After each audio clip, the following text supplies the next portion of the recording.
Hi, I'm David. Welcome to my YouTube channel. And this lesson is about playing clean acoustic lead.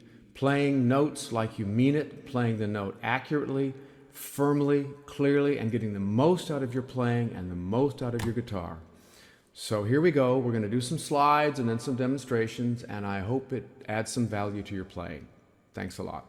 Hi, I'm David again, as usual, and this is another one of my lessons about the guitar. This lesson is about playing clean lead, and by that I mean making the notes ring and be precise and playing with intention so that what you play comes out the way you imagined in your mind. It's not about composing lead. I have other lessons on that. There's a lot of lessons on YouTube about that. This is about the mechanics of making a guitar sound great. Many years ago, my dad was an aficionado of the Lawrence Welk show. And I was watching it one day with him when I was a young fella. And they had some guys playing music dressed up as gypsies. Very corny, typical Lawrence Welk. And the guy had a guitar. One of the guys had a guitar. And he played a very simple lead line as part of an instrumental break. And the thing I noticed was how bright and clear and vibrant his tone was. It wasn't that what he was playing was magical or very tricky or really fast. It was that the player was bringing out everything his guitar had to say. So this lesson is not about choosing notes. It's not about figuring out what to do on top of a chord line. This is about the mechanics of making the guitar sound great. And the focus is on acoustic guitars, but a lot of times this also works for electric guitars. And the good thing about the video format is video format allows you to go back, play it again, slow it down, play it again, and do it as often as you need to be clear about what's being said and practice your own interpretation of what I'm trying to say. What am I going to cover? Well, what I'm going to cover is pick handling, controlling what musicians call the attack, which is the way you actually produce a note, decorating notes to make them sound a little more interesting, trills and slides and things like that, transitioning your playing between playing chords and playing notes, the importance of using all four fingers when you're playing lead, and a little bit about handling difficult passages, places where the standard rules can't really apply. Things are just weird, and it's on songs that are written for other instruments or things that are just simply complicated, and you have to figure out what to do. And finally, I'm going to end up with some practicing guidelines, things that you should do for yourself to improve yourself and to monitor your own improvement. Now, we all use picks, and this is not about finger picking. I'm talking about a regular old, what's called a plectrum, which is a flat pick.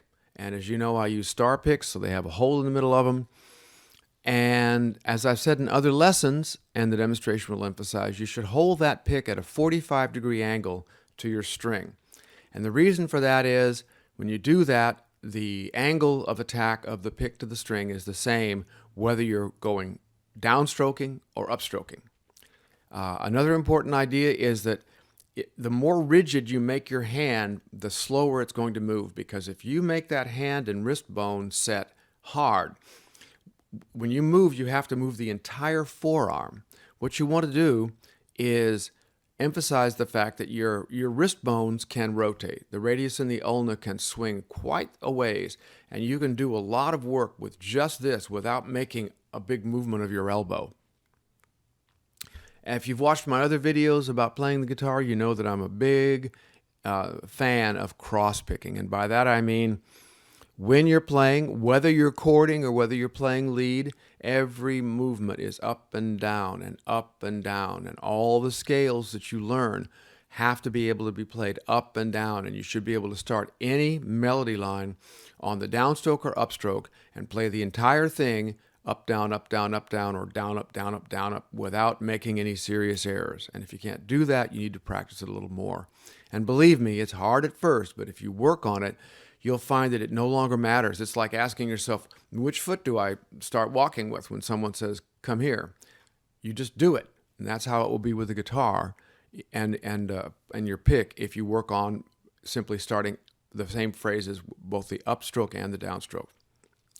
And the big message of this whole lesson is most of the time, by default, when you're playing lead, you want every note to be loud and clear, equally loud and clear. You don't want some to be a little tinkly and some to be thumpy, some to be buzzy. You want them all to sound like a piano. Think in your mind of a piano where you hit the key with the same hardness and you get the exact same tone regardless of the note that you're playing. That's a good piano, and that should be what a good guitar player strives to do.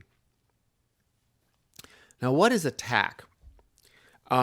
Attack simply means how you hit your instrument, literally. On a piano, it's the way your fingers come down. On a harmonica, it's how you use your breath. Clarinet, it's how your mouth holds the reed while you produce the tone.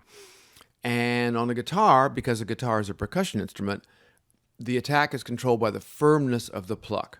And you can overdo that and you can underdo that. But your basic thing is how you pluck that pick. Now, I'm assuming that your left hand is in the correct position and the note is ready to vibrate. Otherwise, you're just not going to make a good sound. But once that's true, the next most important thing is how you pluck that pick. And you must always make the string vibrate as cleanly as possible by positioning the fingers of your left hand so that each finger is behind its fret. This is true for chording and for lead playing. Behind the fret, but not too far. But no flesh should touch the fret. Your fingers should be far enough back so that the pads of your fingers and your calluses simply touch the fingerboard and the string, not the fret. And if you do that, you'll find that your notes will ring. Every guitar that I've ever played occasionally buzzes here or buzzes there. On a really good guitar, most of the time, it's my fault. But not always. You will have to discover on your guitar how hard you can pluck it to make that guitar sing and not make buzzing noises. And I hate that when a guitar does that, and I don't like it on recording, and I don't like it when I hear it. And most of the time, it's poor players. There are other things you can do, but you should always remember that your guitar will have a kind of a maximum attack, and if you pluck any harder than that, you're asking for trouble. Now, you can try several things to fix the problem. You can vary the pressure of the left hand. You can control the angle at which the finger touches the fretboard so that you're getting a nice clean push on the string. There's no angle. It's not flopping over to one side. But you can also control it by changing your strings. I play a fairly heavy gauge string, as you'll see in the videos. I'll save that for later. And most acoustic guitars can be strung with up to a 13,000ths E, that's the first string, and still sound great. A lot of people like to play those light strings so that they can bend and choke those strings, but the result is they get a lot of buzzing. If you try everything you can and you still get buzzing, it's a really good idea to learn how to adjust your truss rod, which is a metal bar going up the neck. And we'll talk about that in the video in a minute. Now we're going to have a little demonstration about the things that I've talked about pick handling and trying to get rid of buzzing, trying to play the basic notes in a clean way. Okay, we're here to talk about attack. An attack is a general musical term that means how do you hit that note? Remember, the guitar is a percussion instrument. It's basically a glorified drum. You don't have a bow, you don't have breath, you don't have any other sustained way of making a note that lasts. So we have to work with what we've got, which is a pluck of a pick. First thing to look at is what kind of pick do you use? I use star picks. And the reason I use star picks is because not only are they very well made, but they've got a wonderful little hole in the middle, because one of the big problems with picks is you don't want them flopping around in your hand while you play, and this little gear-shaped cutout in the center helps me do that. Now, like most picks, they come in different hardnesses, and the green is kind of your jazz pick. It's really, really hard. It doesn't bend much at all. Yellow, I use on the electric guitar and on my mandolin. I like the orange ones for my guitar because, unlike a lot of players, I don't like too hard a pick. And part of the reason for that is I'm always changing between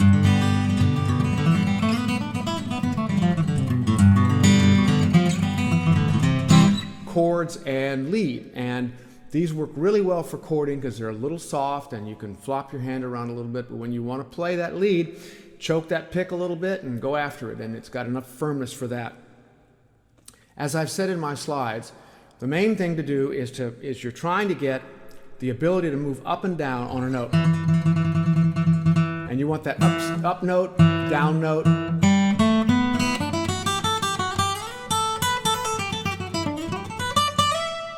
You want all of them to sound very much the same, because you want the difference to be in the melody. Now, if you want to do something, soften it, make it louder, bend it, fine, but you want your basic note to be like a piano. Every one of them should have roughly the same volume and roughly the same attack. One thing I notice a lot of people doing that's not very good is they've got that hand really rigid. The right hand is rigid, and it's going up and down like this. A lot of times when I'm chording, especially when I'm chording, I'm doing this with my hands. I am using the two bones in the wrist to rotate the hand this way as I'm using my elbow to move up and down.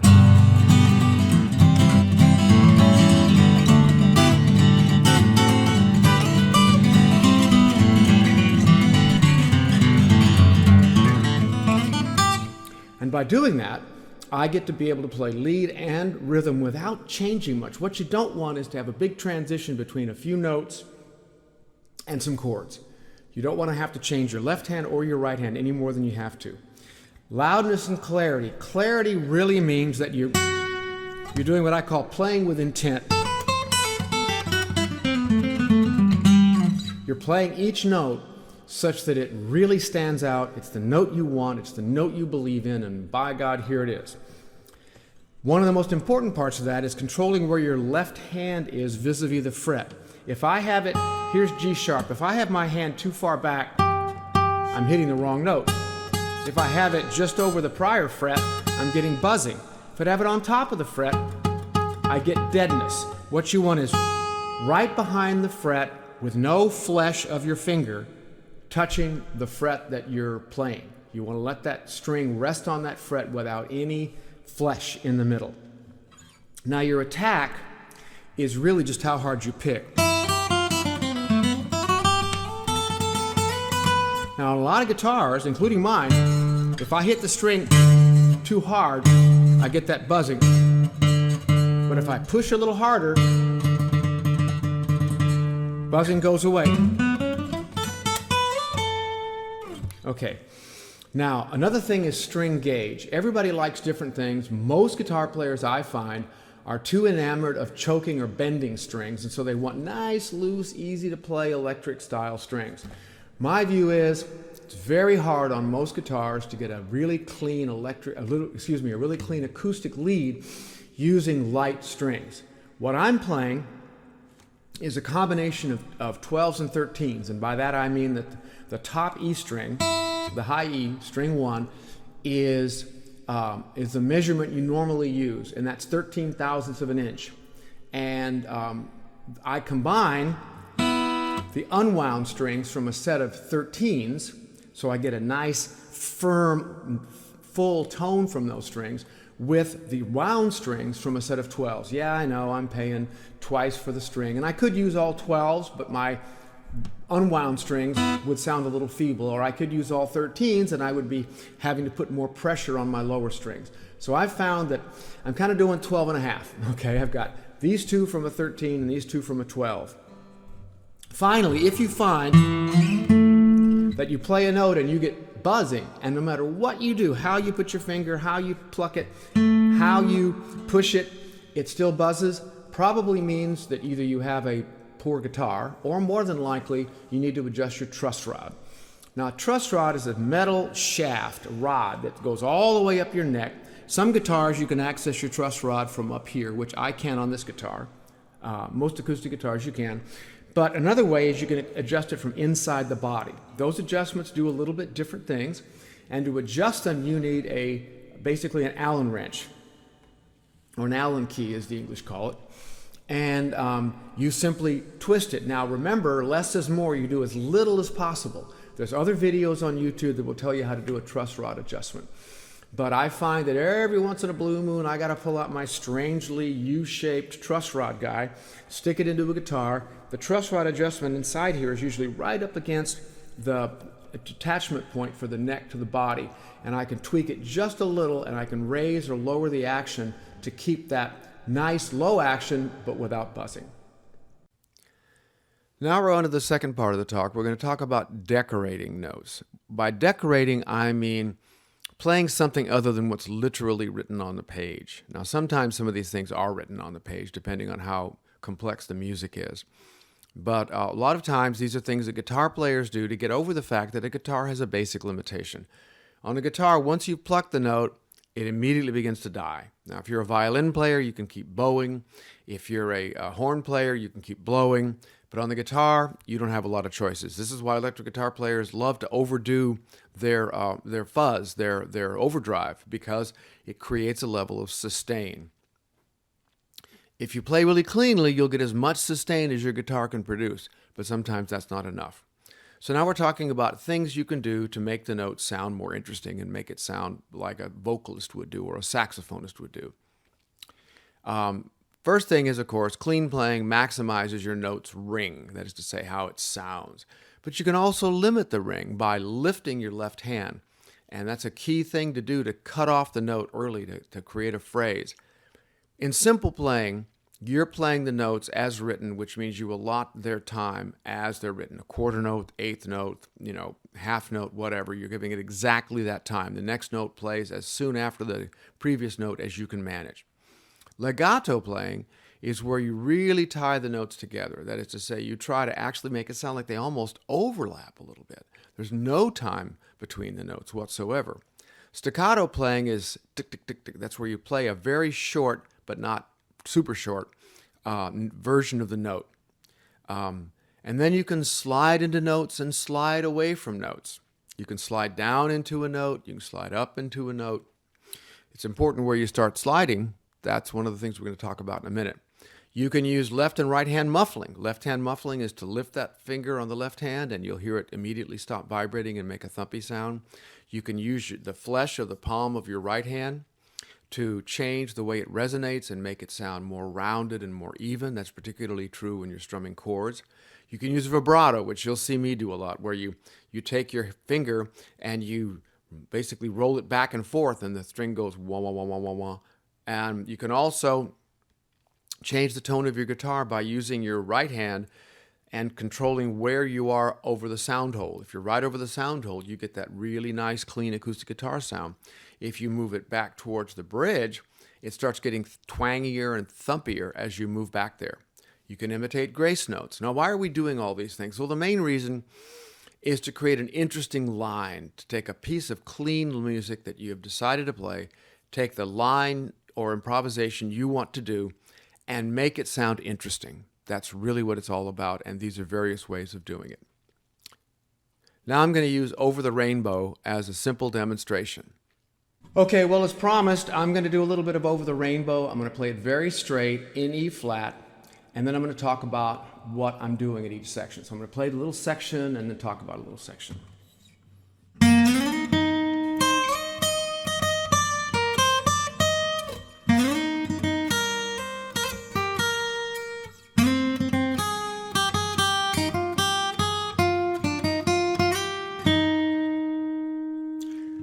Now, there, I wanted something to lead into that long sustained note, somewhere, and I wanted it to kind of sound like a swoop, like a clarinet might do or a singer might do.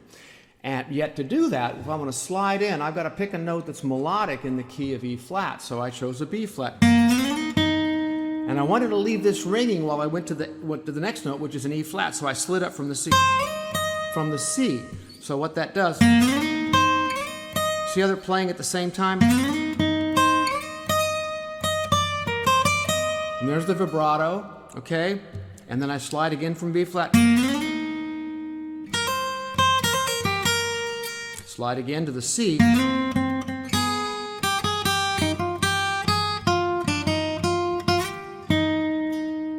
And that's the normal melody part. Now the middle part is not very interesting because musically it's just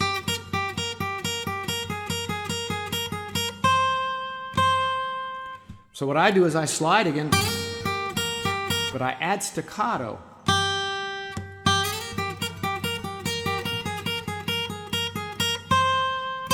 And a little bit of trill here.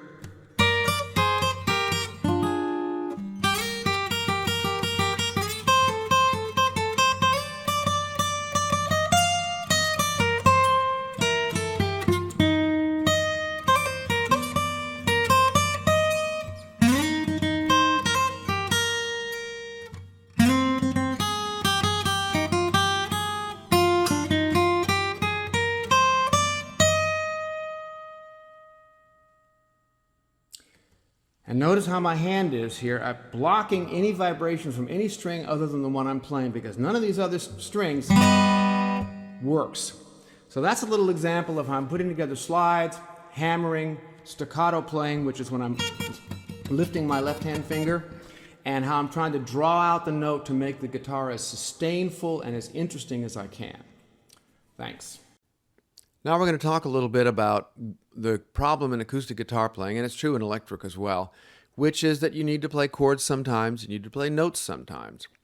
Well, my view on that is that if you're doing correct left-hand positioning, which is to say your elbow's kind of in, your fingers are coming down onto the neck, your thumb is in the right position for that particular chord, then you don't really have to change your left-hand position much. The same thing is true with your right hand. If you have your hand over the sound hole, you're holding your pick correctly, you're playing at a 45-degree angle, the primary difference between playing a chord and playing a note is the range that you're playing. So you can practice by taking a full 6-string strum and then reduce it to 5 strings, and then 4 strings, and then 3 strings, and then 1 string, and then you can reverse that, and you can go back out and try to get them to sound clear all the time. So you have 6 strings, 5, 4, 3, 2, 1, and go backwards. And every time you do that, you should hear exactly the strings you're playing and no more. And one of the things that a lot of people don't realize is that it's very easy to overplay when you're playing in a group. If you watch good jazz players, they know that they can get away with just a little bit of a chord or hitting a chord once in a while. One of the common tricks is to play just a triad, 3 notes out of the chord, the core of the chord, the 1, 3, 5. If you have a bass player or you have a keyboardist and you have another lead instrument, a lot of times you don't need to overstate what's going on. And if you do understate, play only 3 notes or 2 notes, switching from there to playing lead is very easy. So these are all tricks that you can use to guarantee that when you do make a change between chord playing and lead playing, it's not a big one. You're not really moving your elbows around or rolling your thumb further under your neck or some such thing. You're really trying to make the approach to the guitar for both chords and notes the same. If you've watched my other videos, you know that I'm a real demon about using all 4 fingers of your left hand. And I have a system, which I've talked about in other videos, about assigning fingers to frets. And I believe in building scales that allow you to do legato phrasing, that is to say, tie notes together almost like seams on a dress, stitches on a dress, so that you can play legato phrasing both ascending and descending. The problem with this is you're going to need to strengthen your little finger, and the video will talk about that. As far as I'm concerned, the only time I ever allow myself not to play my pinky is if I intend to bend a string. I even bend with the pinky sometimes, but a lot of times the pinky isn't that good at bending. But you will get a stronger pinky if you deliberately set out to practice. Now, difficult passages. There are difficult songs. I remember years ago I was learning a song and I could not believe how hard it was to learn, and I realized it was a pedal steel song. Whoever composed the lead I was learning hadn't done it on a guitar, done it on a pedal steel. A lot of jazz tunes, I can think of several off the top of my head that are not easy to learn to play quickly and easily, that you have to actually work at it. So first thing you need to do is have good scale patterns, and that scale patterns that are clean enough to allow legato phrasing. Then you have to work little changes into your patterns, and I have some terminology that I use, and this is just my terminology. It's just David talking. And one of them is called a walk, and that's when one of your fingers, typically the little finger or the index finger, leaves the standard pattern and moves up or down a little so that you can move that scale up or down. It's not a jump because it's usually only a single fret. But when you do that, it allows the finger to start a new pattern with a different home position, and the video will talk about that. A slide, of course, is when you're sliding notes up and down, so you slide into something. Those are very pretty if they're done correctly, but you have to choose a good note to start from. One of the more difficult maneuvers is a fold, and that's where your finger actually goes and does something strange and jumps to maybe the same fret that another finger is already on to allow that legato phrasing or to perform a walk. And I talk about it flopping over. Sometimes you'll be playing and you'll have to actually roll your finger back to get a note that's right next to it. And these are not easy, but what they require is consistent slow play and orchestrating your fingerings so that you're reliably doing the same thing every time. You can't just assume that when you hit that passage, you're going to remember how to play it. You actually have to get it into your fingers, under your fingers, as the musicians say, by going over and over and over it. And this, one of the simplest forms of scale pattern alteration is just a jump, and that's where you end up on one note and then you jump up a few frets or down a few frets and you pick up a scale pattern for the same key, higher or lower. So these are things we're going to talk about in the demonstration. So now we're going to talk about handling difficult passages. But before we get into that, there's something I've been wanting to talk about a little bit that I forgot earlier, and that is your pick position versus the position of the sound hole on your guitar. You get the maximum bang for the buck by playing right over the sound hole. If you play behind the sound hole, especially if you go very far back, you get a tinny, ringy, twangy sort of a sound. And that can be interesting to add into your play. But most of the time, for most purposes, when you want to play chords or you want to play lead, get that pick pretty much in the center of your sound hole. Now, the big thing about playing difficult passages is having reliable scales that you know you can play and believe in. Okay, and I use 4-finger scales. I have other lessons here on YouTube talking about using all 4 fingers in a scale, like this.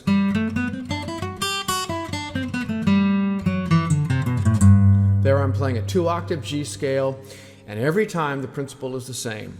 You have a home position, which is the lowest fret you play, which is controlled by the index finger. The next fret up from that is controlled by the second finger. The next fret up from that by the ring finger, and the other 2 are controlled by the little finger. And that means that I never really have to stretch very far, although occasionally I have to do a little finger stretch. But that means you can reliably hit every note in that harmonic major scale. And so the melody can go all over the place and you're covered. You know what you're doing there. But what happens with 4-finger scales very often is people recognize that their little finger isn't quite like all the other fingers. And to me, that means that you have to strengthen that finger. And there's a couple of things about that. The first is that remember that like all the other fingers, when you play a note, you want that little finger to come right down on that string without touching any of the strings around it, and you want it to be up against that fret so you get a nice clear tone just like all the other fingers.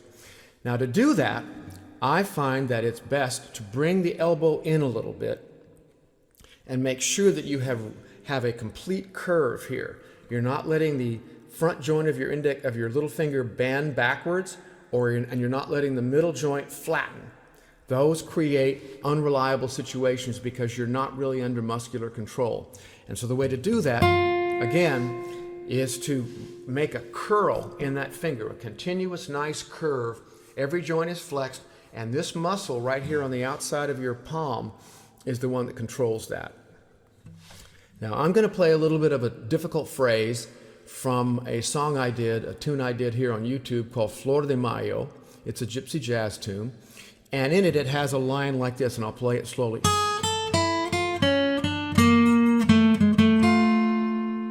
And what happens there is, I need to do a grace note, which I could do, but I'm not. I'm playing it with a hammer, but then I do a fold, I call it. And I bring my index finger in so that I'm actually raising my home position from the 4th fret to the 5th fret. And then I do it again.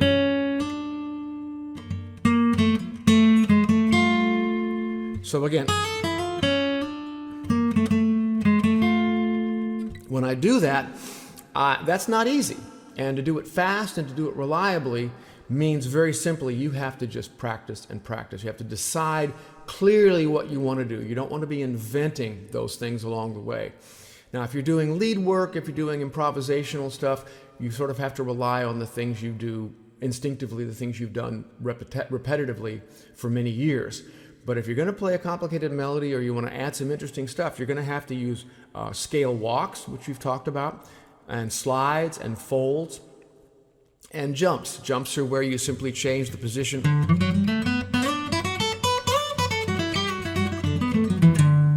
There I did slides and I did a jump.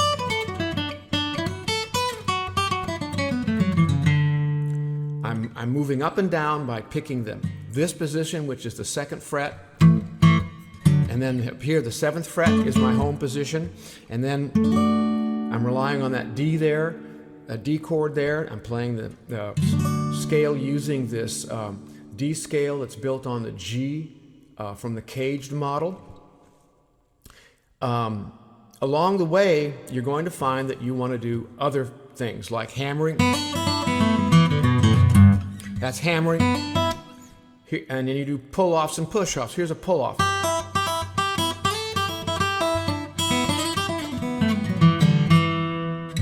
And push-off is simply when you do the opposite. You push away from the hand. Pull-off is when you do this. Most of the time, you're going to be doing pull-offs. Push-offs are a little rarer. But putting these things together, hammering, is very important. Being able to put those things together, particularly while you're playing melodies inside a chord.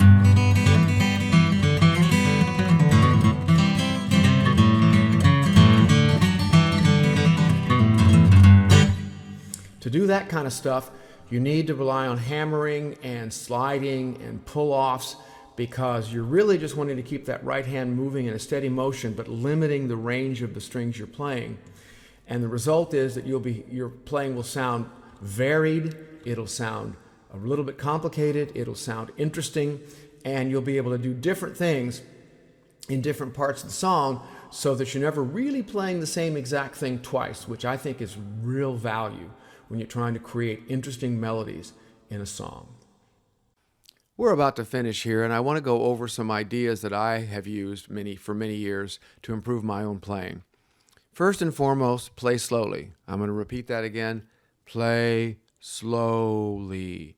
And if you aren't able to play clear notes slowly, something is wrong. Your hand positions aren't right. Your scale pattern isn't right. Your alterations to the scale pattern aren't working. And then once you do get them all to where you can reliably do them slowly, you very gradually increase the speed. And we'll talk about using a metronome to help you do that in a minute. The biggest thing that I think that happens to a lot of players is they just don't listen to what's coming out of the guitar. What are you listening for? You're listening for evenness of tone across notes. You're listening for consistency of volume across notes. You want to make sure that your pick is in the center of the sound hole. And another one that people I think mess up on sometimes is they don't change their strings often enough.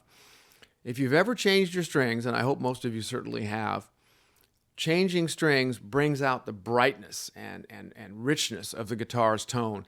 And it's an easy way to get a nice clear sound. I change my strings on my best guitar about once a week. And we'll talk about that. I think I talked about that in the video a minute ago. You must also learn to consider your thumb, wrist, and elbow position on your left hand. If you're having a hard time playing something, move that thumb back like a classical guitarist and put it behind the neck in the center. If that doesn't work, roll it around. You can change your wrist position to bend it further back or further forward. And people forget too about the elbow position. A lot of times you need to bring your elbow in. And for that, I always play in a chair that does not have any arms. And I try to sit up straight so that I can bring that elbow in. You can even turn your body so that your elbow has a little more room to come in, and that often helps you with your little finger. And now, 2 big secrets. Record yourself and use a metronome. I recommend for players the Tascam DR40 or something like that. It is a stereo recorder, digital recorder, that allows you to go up to very good recording standards like 96 kilohertz and 24-bit stereo. It has 2 built-in microphones. It's small. You can put it on a camera tripod if you want to. Just take that thing, put it in front of the sound hole, and play your tune. And then take the camera card, the memory card out of the recorder, put it into the computer, take the audio files, put them on your computer, and listen through good speakers, not little tinny guys or not through the built-in speakers. I detest built-in speakers in virtually everything. They're almost never any good. But get a separate set of speakers and listen. You will hear when you're not listening to yourself play live, when you're listening to yourself play recorded, you'll have that same level of discrimination that you apply when you listen to other people play. And believe me, when you first hear yourself play, you'll find that there's a lot wanting. You'll want to start playing better. It happened to me many, many, many years ago, and it happens to me regularly to this day. The other thing to do while you're recording yourself is use a metronome. Now, I use this guy, a Boss DB90. And this is kind of an old guy, but it lets me do several things that I like. First, I can do 3, 4, and 6/8 and all that. A lot of metronomes will do that, even metronomes on phones. There's a lot of good phone apps. But the one that this guy does that a lot of them don't do is some of these positions here, these sliders, let me increase the volume of the 8th note or the 16th note or the quarter note triplet so that I can tell when I'm playing a line, if it's supposed to be triplets, I can tell that I'm actually hitting the triplets on time. I can do 16th notes, and I can tell that I'm playing the 16th notes on time. Because a lot of people worry about hitting that downbeat, but there's more to music than downbeats. So my 3 big recommendations are that you play slowly, record yourself and listen to the results and try to figure out what you can do mechanically to improve yourself, and use a metronome to get clean timing. It's surprising sometimes how a good recording can be spoiled by something, by a passage where the timing is just a little off. Okay, thank you very much. This is pretty much the end of my video.